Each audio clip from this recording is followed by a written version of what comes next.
እየመራው ሰላም ጤና ይስጥልን እጅጉን የተወደዳችሁና የተከበራችሁ ውድ ቤተሰቦቻችን እንደምን አላችሁልን? ከዕለተ አርብ የምሽቱን የዝውውርና አዳዲስ ስፖርታዊ ጉዳዮችን የምናካፍልበት ፕሮግራምን ዛሬም እንደተለመደው ይዘን ቀርበናል። ስለምታደምጡኝ ስለምትከታተሉኝ ቆይታችሁም ከኛ ጋር ስለሆነ እጅጉን ከልብ አድርገን ነው የምናመሰግነው። የተለያዩ ርዕሰ ጉዳዮችን ዛሬም ወደ እናንተ የምናደርስ ይሆናል። ትልልቆቹን የአውሮፓ ክለቦች የተመለከቱ እጅግ በጣም በርከት ያሉ የዝውውር ጉዳዮችን ወደ እናንተ የምናደርስ ነው የሚሆነው። ማንቸስተር ዩናይትድ፣ አርሰናል፣ ቼልሲ፣ ሊቨርፑል፣ ማንቸስተር ሲቲን ጨምሮ ሌሎችም የአውሮፓ ታላላቅ ክለቦችን የተመለከቱ የዝውውር ጉዳዮችን እናነሳለን። እስከ ፕሮግራማችን ፍጻሜ ድረስ አብራችሁኝ ልትቆዩ በአክብሮት ጋብዛለሁ። ከመሸጋገሪያ በኋላ በድጋሚ ተመልሰን የምንገናኝ ይሆናል። አብራችሁኝ ቆዩ።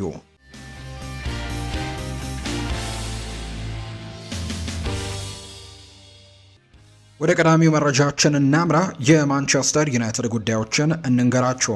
ማቴዎስ ኩኛ 10 ቁጥሩን እንደማይነጠቅ ነው ይፋ የተደረገው። በተለይ እንግሊዛዊው አጥቂ ማርከስ ራሽፎርድ አሁን ወደ ማንቸስተር ዩናይትድ ይመለሳል ስለተባለ በዚህ ጊዜ እንግዲህ ቀድሞ የለብሶ የነበረው 10 ቁጥር ማሊያን ይጠይቃል የሚል በርካታ ያሉ ሀሳቦች ሲነገሩ እንደነበር ነው የተነገረው። በዚህ መሰረት ተጫዋቹም ቀድሞውኑ ይለብስ የነበረውን የ10 ቁጥር ማሊያን ይጠይቅ ይሆን የሚለው በርካቶች ሲነጋገሩበት የነበረ ክስተት ነው። ነገር ግን ተጫዋቹም 10 ቁጥር ማሊያውን ከማቲያስ ኩኛ የመቀበል ምንም አይነት ፍላጎት እንደሌለው ይፋ ተደርጓል። በዚህ መሰረት ማርከስ ራሽፎርድ በማንቸስተር ዩናይትድ ቤት በሚቀጥለው የውድድር ዓመት 11 ቁጥር ማሊያን ለመልበስም ፍቃደኛ እንደሆነ ጭምር ነው ላውሪ ዊትዌል መረጃውን ይፋ እያደረገ የሚገኘውና ያው በዩናይትድ መቆየቱ ወደ መረጋገጡ እየቀረበ መምጣቱን ተከትሎ ማንቸስተር ዩናይትዶች ለዚህ ተጫዋች የ11 ቁጥር ማሊያን እንደሚሰጡት ነው ይፋ የተደረገው። ማንቸስተር ዩናይትድ የዩሪ ቴሌማንስንና የአንድሬ ሳንቶስን ዝውውር መፈጸሙን ተከትሎ በክለቡ ላይ የነበረውን ጫና በትንሹም ቢሆን እንደቀነሰው ነው አንዳንድ የማንቸስተር የመረጃ ምንጮች እየተናገሩ የሚገኙት። ከነዚህ ዝውውሮች በፊት ማንቸስተር ዩናይትድ በተለይ የኤሊዮት አንደርሰን ዝውውርን ማጣታቸው፣ የማቴዎስ ፈርናንዴዝ ዝውውርን አለማሳካታቸውና እንዲሁ ሳንድሮ ቶናሊ ወደ ቶትናም ማምራቱ በማንቸስተር ዩናይትድ ሰዎች ላይ በጣም ትልቅ ጣቶች ሲቀሰሩ እንደነበር የተመለከትንበት ነበር። ነገር ግን አሁን ላይ የእነዚህን ሁለት ተጫዋቾች ዝውውር ማድረጉና ወደ ሌሎች ዝውውሮች ደግሞ በፍጥነት መመለሱም አሁን ላይ የማንቸስተር ዩናይትድ ደጋፊዎች ጫናውን እንዲቀንሱላቸው እንዳደረገላቸው ነው የተገለጸው። ክለቡ ለሶስተኛ ጊዜ የመሃል ሜዳ ተጫዋች ለማስፈረም አሁንም አጣዳፊ እርምጃዎችን ከመውሰድ ይልቅ ያሉትን አማራጮች በጥንቃቄ ለመገምገምም ጊዜን እንደሚወስድ ጭምር ያደርገዋል ተብሎ ይጠበቃልና ቀጣዩ ዝውውር በጣም የታሰበበት በደንብ ደግሞ ጊዜ ተሰጥቶ የሚደረግ ዝውውር ይሆናል ተብሎ ነው የሚታሰበው። የካርሎስ ባሌባ ወኪሎች ግን ዩናይትድ ወደ ዝውውሩ እንዲመጣ በትልቁ ፍላጎታቸው ነው ተብሏል። ባለፈው የክረምት የተጫዋቾች የዝውውር መስኮት የማንቸስተር ዩናይትድ ትልቅ ኢላማ ነበር፣ ነገር ግን ሳይሳካ ቀርቷልና ባሌባ አሁን ወደ ማንቸስተር ዩናይትድ የመዘዋወር ፍላጎት አለው። ወኪሉም ጭምር የባሌባ ወኪሎችም ዩናይትድ ዝውውሩ ላይ እንዲመጣ ትልቅ ፍላጎት እንዳላቸው ነው የሚያሳዩት። የካርሎስ ባሌባ ወኪሎች ማንቸስተር ዩናይትድ ወደ ተጫዋቹ ዝውውር እንዲመለስ በማሰብም በድጋሚ ከማንቸስተር ዩናይትድ ጋር ንግግሮችን ጀምረዋል። ይህ ጥረትም ከተጫዋቹ ወገን የተደረገ ሲሆን ማንቸስተር ዩናይትድ ባሌባ ዝውውር ላይ ይመለስ እንደሆነ ለማወቅም እየሞከሩ ነው የሚገኙት ብሏል። ፋብሪዚዮ ሮማኖ እንደሚናገረው ከሆነ ባሌባ ማንቸስተር ዩናይትድን መቀላቀል ህልሙ በመሆኑ ከዓመታት በፊት ወደ ኦልድ ትራፎርድ ለመምጣት ከፍተኛ ጥረት እያደረገ እንደነበር ይታወሳል። አሁንም ያንን ጥረቱን መቀጠልና ማንቸስተር ዩናይትድን ወደዚህ ዝውውር እንዲመለስ ማድረግ የካርሎስ ባሌባ ቀጣዩ ስራ እንደሆነ የሚጠቁሙ መረጃዎች ናቸው እየወጡ የሚገኙት።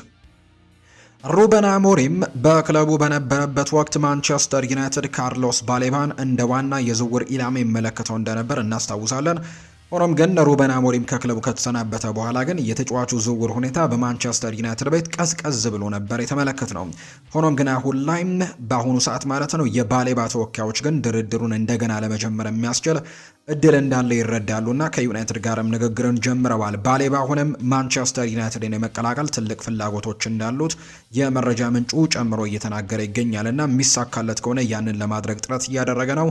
አሁን ላይ የተጫዋቹ ደግሞ ዝውውር በማንቸስተር ዩናይትድ ውሳኔ ላይ የተወሰነ ነው እንጂ እንግዲህ ማንቸስተር ዩናይትድ የሚፈልገው ከሆነ ይህንን ተጫዋች ለማዛወር በጣም ቀላል ይሆንለታል። ካልፈለገው ግን የማዛወር እድሉ በጣም ጠባብ ሊሆን እንደሚችልና የማንቸስተር ዩናይትድ ውሳኔ ሙሉ ለሙሉ እንደሆነ የሚጠቁሙ መረጃዎች ናቸው እየወጡ እንደሚገኝ ዘገባው የጠቆመው። ቼልሲም ግን የባሌባ ትልቅ አድናቂ ናቸው፣ እናም በዝርዝራቸው ውስጥ ማካተውታል። ሆኖም ግን እስካሁን ድረስ ምንም አይነት የዝውውር ይፋዊ ነገሮች አልተደረጉም። ነገር ግን ማንቸስተር ዩናይትድ እንደሚፈልገው ሁሉም እንዲሁ ቼልሲ ይህንን ተጫዋች ለማስፈረምም ከፍተኛ ፍላጎት እንዳላቸው የሚጠቁሙ መረጃዎችን ነው በትልቁ እየሰማን የምንገኘው ከማንቸስተር ዩናይትድ ጋር በተያያዘ። ወይን ማርክ ሩኒ ስለ አይደን ሄቨን ይናገራል። ይህ ልጅ በ1 ሚሊዮን ፓውንድ ከተገዛ ተጫዋች እንዴት ወደ 100 ሚሊዮን ፓውንድ ተጫዋችነት እንደሚቀየር ተመልከቱ። አይደን ሄቨን በዩናይትድ በ1 ሚሊዮን ፓውንድ ካስፈረሙት ወጣት ተጫዋቾች ተነስቶ በሚቀጥሉት ጥቂት ዓመታት ውስጥ የ100 ሚሊዮን ፓውንድ ዋጋ ሊኖረው ወደሚችል ደረጃ እንዴት በፍጥነት እንደተሸጋገረ ተመልክተው እኔ ለሱ ያለኝ ግምት በጣም ከፍተኛ ነው ይላል ወይን ማርክ ሩኒ ሲናገር። አሁን ትልቁ ነገር እምነት ነው። ማይክል ካሪክ ለዚህ ልጅ የመጫወት እድልን ከሰጠውና ከተሞከረ ልምድ ያለው ተከላካይ ጎንም ካሰለፈው ዩናይትድ በእጁ ላይ በጣም ልዩ የሆነ ተጫዋች እንዳለው መረዳት ይኖርባቸዋል ብሏል። ሲጫወት ባየሁበት ጨዋታ ሁሉ ደካማ እንቅስቃሴን ሲያሳይ ወይም ደግሞ ከቦታ ውጭ ሆኖ አላገኘውም። ጨዋታውን በጥሩ ሁኔታ ያነባል፣ በጫና ውስጥ ይረጋጋል፣ የሚፈልግበት ቦታ ላይም ጠንካራ ነው። ከእድሜው በላይ በጣም የበሰለ ተጫዋች ነው ሲልም ጭምር ነው የሚመሰክርለት። አንድ ወይም ሁለት ሙሉ የውድድር ዘመናትን በተከታታይ እንዲጫወት እድል ከተሰጠው ዋጋው ወደ 100 ሚሊዮን ፓውንድ ያድጋል። አሁን ዋናው ቁም ነገሩ በየሳምንቱ እድሉን ማግኘት ይችላል ወይ የሚለው ጉዳይ ካልሆነ በስተቀር ይሄ ተጫዋች ለማንቸስተር ዩናይትድ በቀጣዮቹ ጊዜያት በጣም በትልቁ ማገልገል የሚችል ተጫዋች አድርጌ ቆጥሯለሁ ሲል ነው ወይን ማርክ ሩኒ ሀሳቡን የተናገረው። የማንቸስተር ኢቭኒንግ ጋዜጠኛም ታይለር ሚርሼል እንደተናገረው ከሆነ ማንቸስተር ዩናይትድ በዚህ ክረምት አጥቂ ለመግዛት በገበያው ላይ ይገኛሉ ያለ ሲሆን ቤንጃሚን ሼስኮ በደረሰበት የእግር ህመም ምክንያት አሁንም ከሜዳ ውጪ በመሆኑ ክለቡ ፈጣን እርምጃ መውሰድ አለበት ብሏል። በቅድመ ውድድር ዘመን መጀመሪያ ላይ በሚደረጉ ጨዋታዎች ላይ ተመስርቶ ከባድ ድምዳሜ ላይ መድረስ አደገኛ ሊሆን ይችላል ተብሎ ቢታመንም ነገር ግን በማይክል ካሪክ ላይ ስጋት ሊሆን የሚችለው ነገሩ በሄልሲንኪ ከሬክሻም ጋር በነበረው ጨዋታ ቡድኑ ፍጹም ጎል የማስቆጠር እድሉ በጣም ጠባብ ሆኖ መመልከታቸው ነው። ይህም የማንቸስተር ዩናይትድ ስብስብ ከዓለም ዋንጫው በኋላ ገና ያልተመለሱ ተጫዋቾች የጎደሉት ሲሆን ብሩኖ ፈርናንዴዝ ቢኖር በማጥቃቱ ላይ ተጨማሪም ስለታማነትም ሊጨምር እንደሚችል አጠራጣሪ አይደለም። ነገር ግን ካሪክ በዩናይትድ በየሳምንቱ ከብሩኖ ፈርናንዴዝ ላይ ብቻ መደገፍ እንደማይኖርበት ነው እየተናገረ የሚገኘው። ብሪያን ኤምቤሞ የቅድመ ውድድር ዘመኑ በቀዝቃዛ ሁኔታ የጀመረ ሲሆን ፓትሪክ ዶርጉም ሌላኛው በክንፍ መስመር ላይ ተዳክሞ የታየው ተጫዋች ነው። ማቴዎስ ኩኛ በዓለም ዋንጫው ላይ ለብራዚል 3 ጎሎችን ማስቆጠሩን እናስታውሳለን። በመሆኑም ወደ ካሪንግተን በሚመለስበት ጊዜ ከፍተኛ የራስ መተማመንን ይዞ ይመጣል ተብሎ ነው የሚጠበቀው። በ9 ቁጥር ቦታ ላይ ያለው ዋና ችግር ቤንጃሚን ሼስኮ ባለፈው የውድድር ዘመን አጋማሽ በካሪክ ስር እጅግ ድንቅ ጊዜን ያሳለፈ ቢሆንም በቋሚነት ግን ሁልጊዜም የሚሰለፍ ተጫዋች አልነበረም በጉዳቶች ምክንያት። ኤምቤሞና ማቴዎስ ኩኛ ደግሞ በመሀል አጥቂነት መጫወት ይችላሉ፣ ነገር ግን ሁለቱም ጨዋታን የሚጀምሩት በክንፍ መስመር ላይ ነው። ጆሹዋ ዘርክዚ በክለቡ ቆይቶ ለቦታው ለመታገል ፍቃደኛ ቢሆንም በፕሪሚየር ሊጉ አናት ላይና በቻምፒየንስ ሊግ ደረጃም ትልቅ ተጽዕኖ ለመፍጠር ግን በቂ ብቃት አለው ተብሎ አይታመንም። የ22 ዓመቱ ቤንጃሚን ሼስኮ በዚህ ክረምት 9 ቁጥር ማሊያን በባለቤትነት ተረክቦ የፊት መስመሩን ይመራል ተብሎ ሲጠበቅ ባለፈው የውድድር ዘመን ማጠቃለያ ላይም ከጨዋታ ውጭ ያደረገው የእግር ጉዳቱ ገና ስላላገገመ ሙሉ ልምምድ እንዳልጀመረ ነው የተገለጸው። ይህም ቀደም ብሎ መጋቢት ወር ከብሔራዊ ቡድኑ እንዲቀነስም አድርጎት እንደነበር ነው የምናስታውሰው። ይህ ደግሞ የቅድመ ውድድር ዘመኑ እየገፋ ሲሄድ ትልቅ ስጋት እየሆነ ነው። ስሎቬኒያዊ አጥቂ ባለፈው የውድድር ዘመን የተሻለ ነገር እንደሚያሳይ ፍንጭ የሰጠ ቢሆንም አሁንም ግን ተጨማሪ ረዳቶች ያስፈልጉታል። በአጥቂ መስመር ላይ እሱን ማገዝ የሚችሉ ተጫዋቾች መምጣት ይኖርባቸዋል ተብሎ ነው የሚጠበቀው። ዩናይትድ ለቡድኑ ተጨማሪ ጥልቀትን የሚሰጥና ቤንጃሚን ሼስኮ በሚጎዳበት ጊዜ ደግሞ ምትክም ይሆን ልምድ ያለው አጥቂ ማምጣትን ይፈልጋሉ። ነገር ግን የሴሽኮ ጉዳት መቀጠሉ ከተረጋገጠ የሚመጣው አዲስ አጥቂ በቀጥታ ደግሞ ቋሚ ሆኖ ቡድኑን መምራት የሚችል ተጫዋች ይሆናል ተብሎ እንደሚጠበቅ ነው የተነገረው። ያ ተጫዋች ደግሞ ዝርክዚ ሊሆን አይችልም። ኤምቤሞና ኩኛ ያንን ቦታ መሸፈን ቢችሉም በመሀል አጥቂነት ግን ከተጫወቱ ግን በክንፍ መስመር ላይ ያላቸው ጥንካሬን መጠቀም አይችሉም። ለዚህ ደግሞ ተጠባባቂ ሚና የሚሆን ትክክለኛ ተጫዋችን ማግኘት ቀላል አይደለም።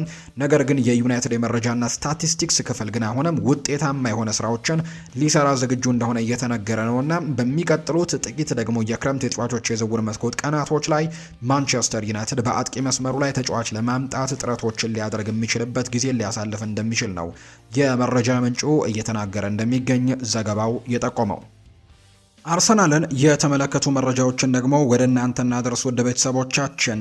ክሪስቲያን ኖርጋርድ በዚህ ክረምት ከአርሰናል ጋር ሊለያይ የሚችል ተጫዋች እንደሆነ እየተነገረ ነው። በአሁኑ ሰዓት በሱ ላይ ከጣሊያንና ከሳዑዲ አረቢያ ብቻም ፍላጎት እንዳለ ነው የመረጃ ምንጩ እየተናገረ የሚገኘው። እንደ ቤን ጃኮብስ ዘገባ ከሆነ ከዚህ ቀደም ኢፕስዊች ታውንም ጉዳዩን እንደተመለከቱት ይታወቃል። አሁን በዚህ ወቅት ግን በስምምነቱ ላይ እየሰሩ እንዳልሆነ የሚያሳዩ መረጃዎች አሉ። በአርሰናል ቤት ባለፈው የውድድር ዓመት እንግዲህ የጨዋታ ደቂቃዎችን ለማግኘት እጅግ በጣም ተቸግሮ ተመልክተነዋል ክሪስቲያን ኖርጋርድ። ስለዚህ ዴንማርካዊ ተጫዋች አሁን ክለቡን የሚለቅበት ትክክለኛ ጊዜ እንደሆነ ይሰማዋል ተብሎ ይታሰባል። ስለዚህ በሚቀጥለው የውድድር ዓመት በሌሎች ክለቦች እንግዲህ ለመጫወት ሲል የአርሰናልን ቤት ሊለቅ የሚችልበት እድሉ በጣም ሰፊ እንደሆነ ነው ቤን ጃኮብስ የተናገረው።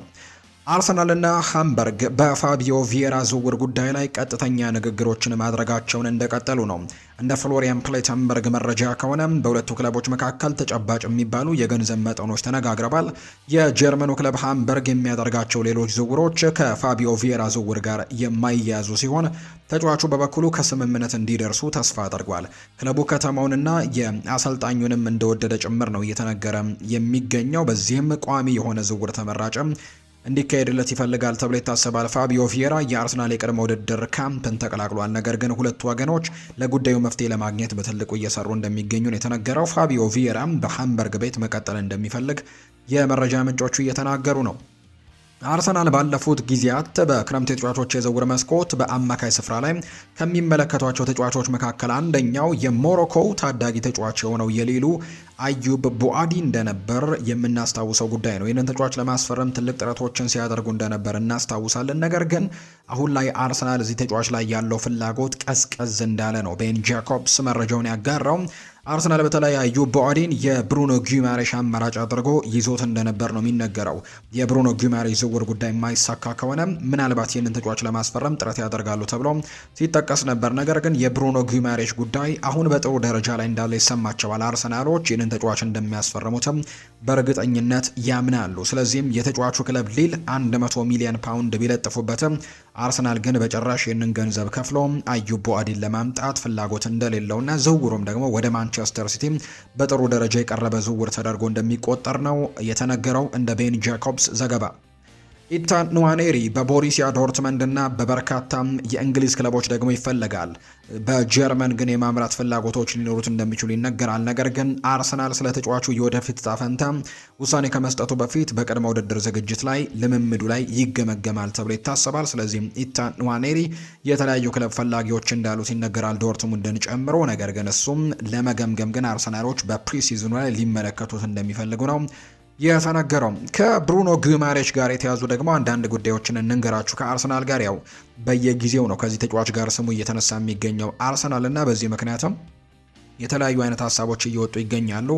አንደኛው እንግዲህ ዛሬ ከወጡት መረጃዎች መካከል አንደኛው የቤን ጃኮብስ መረጃ ነው። አርሰናል ብሩኖ ጊማሬሽን ለማስፈረም ይፋዊ ጥያቄዎችን ለማቅረብ በዘገየና በውስጥ ደግሞ ባሉ ሰዎች ድርድሩ በቀጠለ ቁጥር ዋጋው የመጨመር እድሉ በጣም ከፍ እያለ እየመጣ እንደሆነ የሚያሳዩ መረጃዎችን አግኝቻለሁ ብለዋል ቤን ጃኮብስ። እና ስለዚህ በቶሎ ውሳኔዎችን መወሰንና ተጫዋቹን ለማስፈረም ጥረት ቶሎ ማድረግ አለባቸው ሲልም ጭምር ነው ቤን ጃኮብስ እየተናገረ የሚገኘው።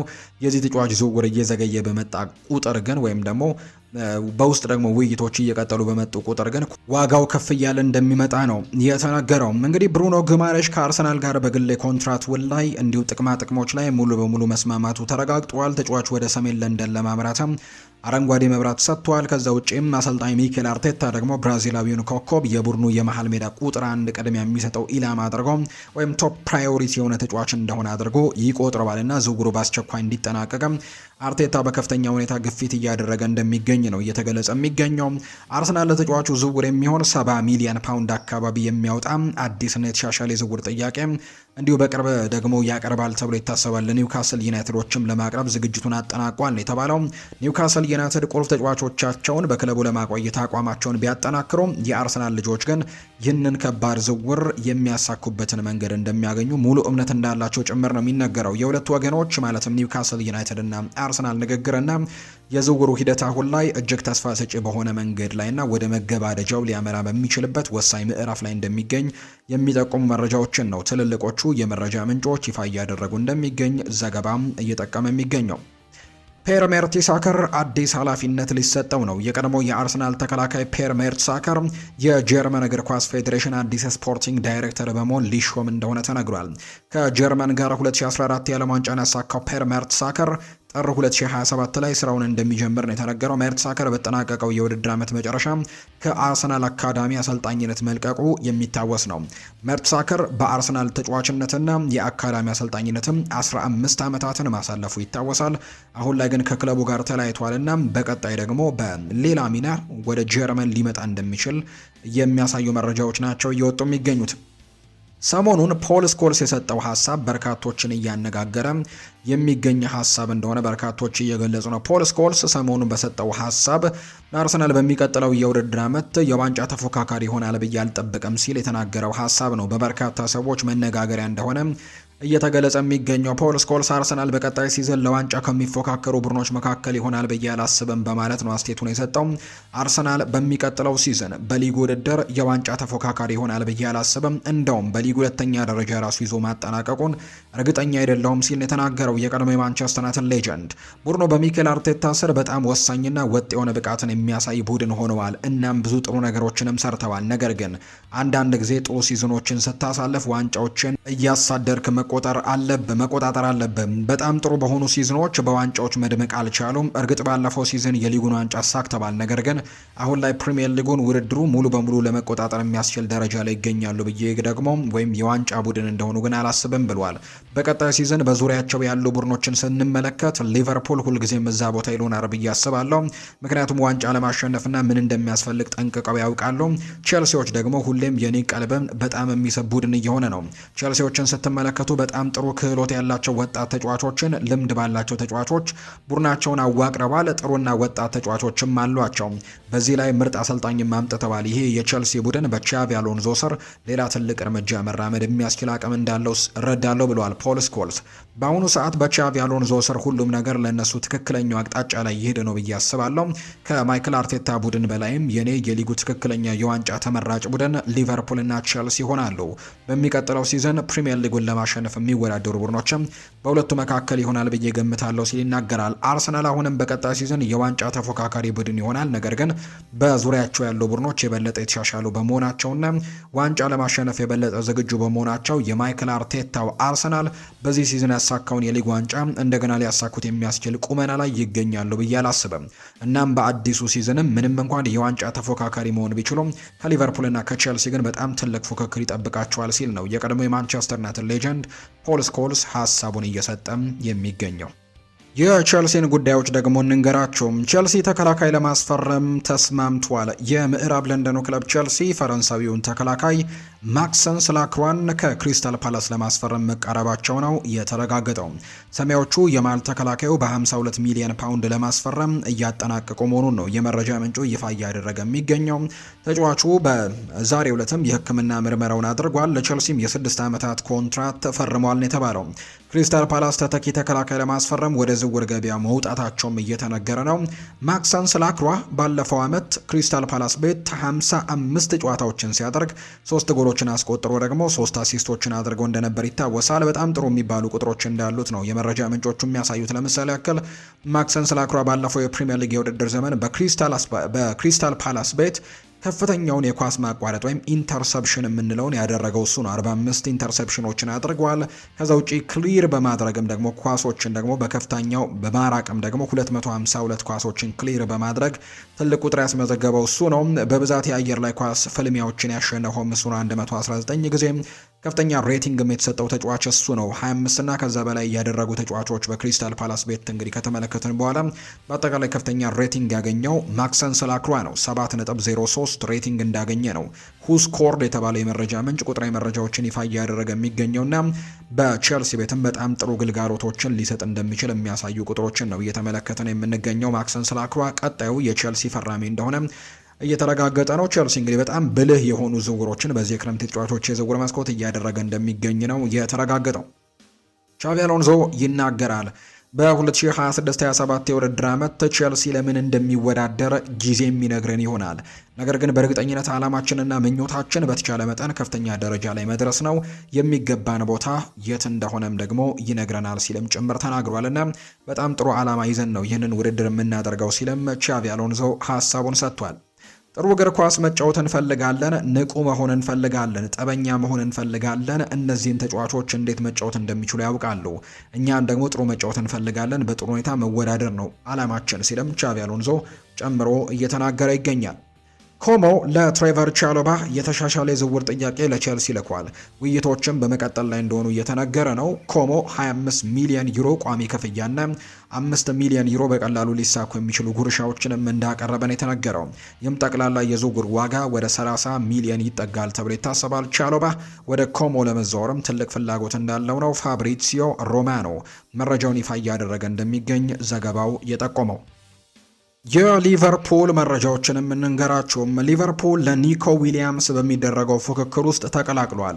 ሆኖም ግን አርሰናል በአሁኑ ወቅት በዚህ ሂደት ላይ ቀዳሚውን ቦታ እንደያዘ የሚያሳዩ ነገሮች አሉ። ነገር ግን ሊቨርፑልም ኒኮ ዊሊያምስን ከሚፈልጉ ክለቦች መካከል አንደኛ ሆኖ ብቅ እንዳለ እየተነገረ ነው። አንድሪያ ቤርታ ሊኖር ስለሚችል ዝውውር አማራጮችን እያጤነ ባለበት በዚህ ሰዓት አርሰናል ከአትሌቲክ ቢልባኦ ክለብ የመስመር ተጫዋች ጋር ያለውን ግንኙነትም እንደገና እንደቀጠለ ጭምር የመረጃ ምንጩ ይፋ አድርጓል። ኒኮ ዊሊያምስ የ77 ሚሊዮን ፓውንድ የውል ማፍረሻ ወይም ሪሊዝ ክሎዝ ያለው ሲሆን አርሰናል ደግሞ ሌላ ደግሞ የፕሪሚየር ሊግ ክለቦችም ይህንን ክፍያ በመፈጸም ተጫዋቹን የማስፈረም አቅም እንዳላቸው ጭምር ይታመናልና በቀጣይ በዚህ ተጫዋች ዝውውር ጉዳይ ላይ ትልቅ ነገሮች ይከሰታሉ ተብሎ ይታሰባል። ሊቨርፑልም አርሰናልም ኒኮ ዊሊያምስን ለማስፈረም ፍላጎት ያላቸው ክለቦች እንደሆኑ እየተረጋገጠ ጉዳይ ሆኗል። እንደ ዘሰን ዘገባ ከሆነም አሁን ላይ ሊቨርፑል ብራድሬ ባርኮላ ላይ ከፍተኛ ፍላጎት እንዳላቸውና እንደቀጠሉ ነው የተገለጸው። ነገር ግን ዋጋው ወደ 117 ሚሊዮን ዩሮ አካባቢ ይጠጋልና ምናልባት ይሄ ደግሞ ከባድ ሊያደርግባቸው እንደሚችል ይታመናል። ነገር ግን ተጫዋቹን አሁንም መፈለጋቸውን እንደቀጠሉ የሚያሳዩ ዘገባዎች ናቸው ይፋ የተደረጉት። የማንቸስተር ሲቲ ጉዳዮችንም እንዲሁ በዚሁ እንንገራቸው። ማንቸስተር ሲቲ በዚህ ክረምት ሮድሪን ለማቆየት ቁርጠኛ ሲሆን አሰልጣኝ ኤንዞ ማሬስካ አማካዩን የማይነካ ወይም ሊሸጥ የማይችል አድርገው እንደሚመለከቱት ነው የተዘገበው። ዘገባው እንደሚያመለክተው ከሆነ የሪያል ማድሪዱ ፕሬዚደንት ፍሎሬንቲኖ ፔሬስ የ80 ሚሊዮን ፓውንድ የመክፈቻ ጥያቄ ለማቅረብ እየተዘጋጁ ሲሆን ሂሳቡ ግን እስከ 100 ሚሊዮን ፓውንድ ለማሳደግም ዝግጁ ሊሆን ይችላሉ የሚሉ አንዳንድ የመረጃ ምንጮች ይህንን ነገር ቢያጋሩም ነገር ግን ተአማኒነታቸው ያን ያክል አይደለም። ለሮድሪ ሪያል ማድሪድ ይህንን ያክል ገንዘቦችን ለማቅረብ ዝግጁ መሆኑን በትልልቆቹ ሚዲያዎች ላይ አልተረጋገጠም። ነገር ግን የሲቲው ሊቀመንበር ኻልዱን አልሙባረክ ግን ሮድሪ አሁን ባለው ኮንትራቱ መጨረሻ ዓመት ላይ ቢገኝም የሚመጡትን ጥያቄዎች በሙሉ ለመመልከት ዝግጁ እንደሆኑ እየተነገረ ነው። ኤንዞ ማሬስካ በክለቡ ማቆየትን እየመረጠ ቢሆንም እንዳልኳችሁ ግን የተጠቀሰው ዋጋ ግን በተለይ ሚረር ነው ይህንን መረጃ ይፋ ያደረገውና ያን ያክል ትክክለኛ ዋጋ ነው ተብሎ ግን አይጠበቅም። አንደኛ በኮንትራቱ የመጨረሻዎቹ ዓመታት ላይ የሚገኙ ተጫዋች ነው። ሁለተኛ እድሜ ወደ 30 እየተጠጋ ለሚገኝ ተጫዋች ሪያል ማድሪድ ይህንን ያክል ክፍያዎችን ያቀርባል ተብሎ በጭራሽ አይጠበቅም። ማንቸስተር ሲቲዎች ለሮድሪ ለሪያል ማድሪድ የቀረበ ምንም አይነት ጥያቄ ወይም ደግሞ ኦፈር እንደሌለም ይፋ አድርገዋል። ማርካ የተባለ የመረጃ ምንጭ ያንን አረጋግጧል። ክለቡ በዚህ ሁኔታ ላይ ሙሉ በሙሉ ረጋ ያለ ሲሆን ለእንግሊዙ ክለብም ሁሉም ነገር በቁጥጥር ስር ያለ እንደሆነና በቀጣይ ይህንን ተጫዋች ለማቆየትም ትልቅ እድል እንዳላቸው ጭምር የሚያሳይ አይነት መረጃ ነው ይፋ እየተደረገ የሚገኘው። አሰልጣኝ የርገን ክሎፕ በኃላፊነት ተሹመዋል። የጀርመን ብሔራዊ ቡድን አሰልጣኝ የርገን ክሎፕ በኃላፊነት መሾማቸውን ይፋ አድርጓል። የቀድሞው የሊቨርፑል አሰልጣኝ የርገን ክሎፕ ብሔራዊ ቡድኑንም እስከ 2030 ለማሰልጣን ፊርማቸውን አኑረዋል። የርገን ክሎፕ በ2028 አውሮፓ ዋንጫና 2030 ዓለም ዋንጫ ብሔራዊ ቡድኑን የሚመሩ ይሆናል ተብሎ ይጠበቃል። የየርገን ክሎፕ በሬድ ቡል ለነበራቸው ቆይታ ያመሰገኑ ሲሆን ቀጣዩ ልዩ ተልእኮን ለመጀመር ጓጉቻ ያለው ሲሉ ጭምር ተናግረዋል። አሰልጣኝ የርገን ክሎፕ ወደ አሰልጣኝነት ተመልሰዋል። ስለዚህም አክለውም በቀጣይ ተፋላሚ የሆነ እግር ኳስን መጫወት የሚወድ የሀገሪቱን ሕዝብ የሚደግፈው ቡድን እንደሚገነቡ ጭምር ነው የተናገሩት የርገን ክሎፕ። ሌላኛው የርገን ክሎፕ ይናገራሉ። ቤተሰቤን ኢላማ ብታደርጉ ግን ስራዬን እለቃለሁ ብለዋል። የጀርመን ብሔራዊ ቡድን የተረከቡት የርገን ክሎፕ ኃላፊነቱ የአሰልጣኝ ህይወቴ የስኬት ጫፍ ነው ሲሉ ይገልጹታል። ለደጋፊዎች ማሳሰቢያ የሰጡት የርገን ክሎፕ ይህንን የማደርገው ለእኔ ብዬ አይደለም ለእናንተ ነው ሲሉ ጭምር ይናገራሉ።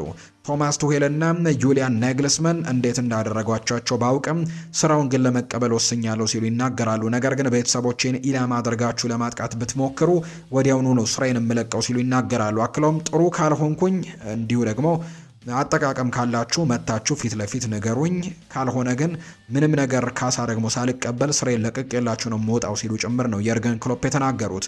ስኬት ማለት ከሚጠበቀው አንጻር የምታሳየው ብቃት ነው። በጀርመን ስንጠይቅ እንደ ፈረንሳይ ጥሩ ነን መልሱም አይደለም የሚል ነው። ያ እውነት ነው። ምክንያቱም ጀርመንን አሁን ስንመለከት እንደ ፈረንሳይ ጥሩ ልንሆን አንችልም ሲልም ይናገራል። ጥያቄው መሆን ያለበት ዴምቤሌ፣ ኤምባፔ፣ ዴዚሬ ዱዌ፣ ባርኮላ ያሉ ተጫዋቾች አሉን ወይ ነው። እሱም መልሱ የለኑ ነው። ነገር ግን አሁን ልናሸንፋቸው አንችልም። ፈረንሳይ፣ ስፔን፣ አርጀንቲናን መመልከት አስፈላጊ አይደለም። በጣም አስፈላጊው ነገር ራሳችንን እና ደግሞ እግር ኳሳችንን እንዴት እንደምንጫወት መመልከት ነው። በአሁኑ ጊዜም በዓለም ላይ ቁጥር አንድ አይደለንም፣ እውነት ነው። በደረጃ አሰጣጡ 11ኛ ሀገር ላይ ለኛ እንግዲህ 11 ሀገራት እኛን ቀድመውናል። ነገር ግን እግር ኳስ በምንጫወትበት መንገድ እነሱን ማሸነፍ የሚቻልበትን ነገር ሁሉ ለማድረግ ጥረት ማድረግ ይኖርብናል ሲልም ነው የርገን ክሎፕ ሀሳቡን እየሰጠ እንደሚገኝ የመረጃ ምንጩ ይፋ እያደረገ የሚገኘው። የጣሊያን ብሔራዊ ቡድን አሰልጣኝ ፔፕ ጓርዲዮላንና አሰልጣኝ ካርሎ አንቸሎቲን ለመሾም አነጋግሮ እንደነበር የምናስታውሰው ጉዳይ ነው። ይሁን እንጂ አሰልጣኝ ፔፕ ጓርዲዮላ ከጣሊያን የቀረበላቸውን ስራም ውድቅ ማድረጋቸው መታወሱ ይነገራል።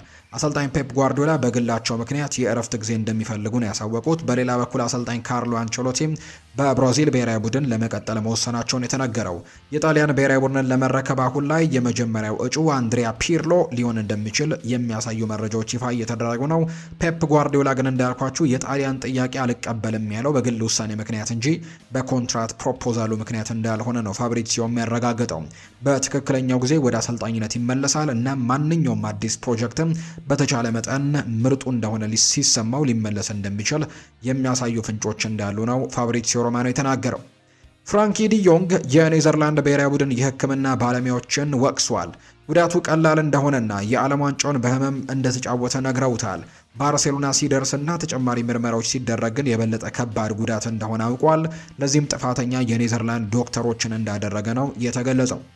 ኢንተር ሚላን ከክሪስቲያን ሮሜሮ ካምፕ ጋር የመጀመሪያ ቀጥተኛ ግንኙነቶችን አድርጓል። በክለቡም ሆነ በተጫዋቹ በኩል ውይይቶች እየተካሄዱ ነው። ቀላል ባይሆንም ኢንተር ግን ድርድሩን ለመቀጠል እየሞከረ እንዳለ ነው ፋብሪዚዮ ሮማኖ የተናገረው። ፓትሪክ ቪዬራ አዲሱ የሴኔጋል ብሔራዊ ቡድን አሰልጣኝ ለመሆን መቃረቡን የሚያሳዩ መረጃዎች ይፋ ተደርገዋል። የቀድሞ የአርሰናልና የፈረንሳይ ብሔራዊ ቡድን ተጫዋች ነው እንግዲህ ፓትሪክ ቪዬራ የታራንጋ አንበሶቹን ኃላፊነት ለመረከብ መቃረቡ ይፋ ተደርጓል። የ2025 የአፍሪካ ዋንጫ አሸናፊዋ ሀገር በ2026 ዓለም እግር ኳስ ዋንጫ በጥሎ ማለፍ 32ቱ ዙር እንደተሰናበተች የምናስታውሰው ጉዳይ ነው። እንግዲህ ከዛ በኋላ ግን በሩዲ ጋርሲያ ቤልጅየም ብሔራዊ ቡድን በመጨረሻ 5 የባከኑ ደቂቃዎች በተቆጠሩባት ጎሎች ነው 3-2 መሸነፏን ተከትሎ ከአሰልጣኝ ፓፔቲያዎ ጋር መለየቷ የሚታወሰው።